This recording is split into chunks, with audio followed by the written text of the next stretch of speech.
Hello, everybody. This is Ian Lamont, founder of the Lean Media blog and video channel, available from leanmedia.org. Today, I'm going to be talking about Shopify app reviews and why you should be really careful with them. And if this helps you, please take a moment to like the video and subscribe to my channel. Quick disclaimer, you're responsible for following relevant terms and your experience may be different than what I show you.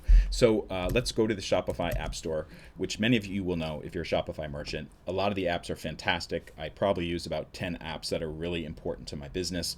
But I've also discovered that there's a big problem with the App Store, particularly in the last 6 months or so.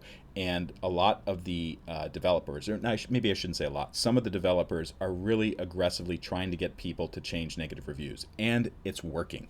I found this out the hard way. I downloaded an app and it had like 113 five-star reviews. There were no negative reviews at all. I just looked at the first page of reviews. They looked okay. People were saying that customer support was fantastic for this review. And indeed, the customer support was pretty high level. But there was a reason for this, as I discovered. So this is my Shopify merchant site. And what I wanted to do was to get basically add an upsell app. So I looked around, I found one of these upsell apps. As I said, it had 115 five-star reviews. Everything looked great. I installed the thing, and immediately I discovered there was a big problem with this app. And what I wanted to do was basically to show certain products on the checkout screen or on the thank you screen. And I just couldn't get it to work. It was a really complicated setup, the way that the app developers had created it. There was a lot of technical language. I didn't get it. And I left a 3-star review on the website and on the Shopify app website, because as you can see here, all of these apps here, I don't use any of these apps, by the way, but in this case, I left a negative review, a 3-star review on that particular app's review area. And immediately I got an email from the CEO, and he said, "Ian, would you be willing to update your review or remove it while we make sure we get your account 100% dialed in? We'll do everything we can do to make sure your account gets set up perfectly." So I complained about some specific things, and this guy, this is a CEO of this small app company, is bending over backwards to make sure that I get customer service. But he's also asking me to remove or update my review. And obviously when he means update it, he means update it to go up, not to go down.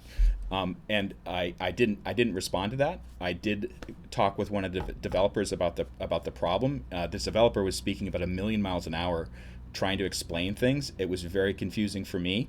I thanked him for his time. The following week, I tried to do the same stuff again. I again encountered problems, and I was just really frustrated with this thing. And this guy and the CEO of the company would not stop emailing me to ask me to turn my 3-star review into a 5-star experience.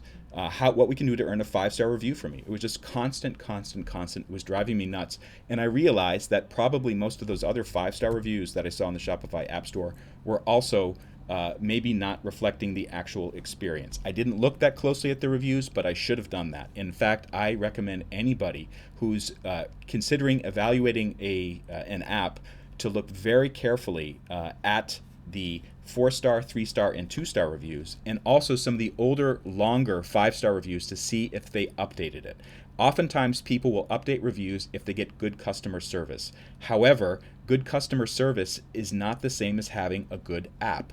And I think it's really important that people be honest about that. Is like, basic customer service, that should be included anyways. Having an app that works the way you expect it to, like that's my baseline for a 4 or 5-star review.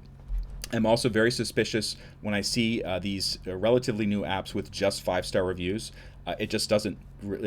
I'm a bit suspicious of that. Maybe it's possible. I've never tried these apps, by the way, but maybe it's possible that all 45 people had a 5-star experience with that particular app because it's so well designed. But usually, new apps have problems and bugs and edge cases that will lead to less than 5-star reviews.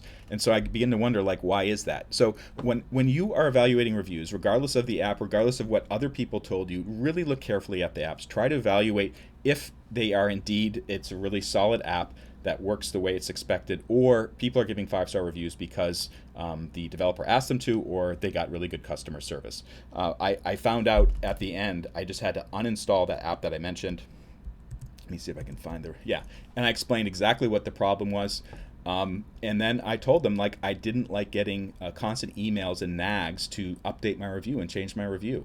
and my 3-star review did stand. If you're interested in learning more about Shopify or other aspects of running an online e-commerce business direct to consumer, check out my YouTube channel. By the way, you can subscribe to it on YouTube. You can also like the video if it helped you. If you go to leanmedia.org and then click on video, you'll come to this page and you can see more of my videos, and then also as well as a video about the Lean Media Framework. This is Ian. I hope this video helped out, and thank you very much.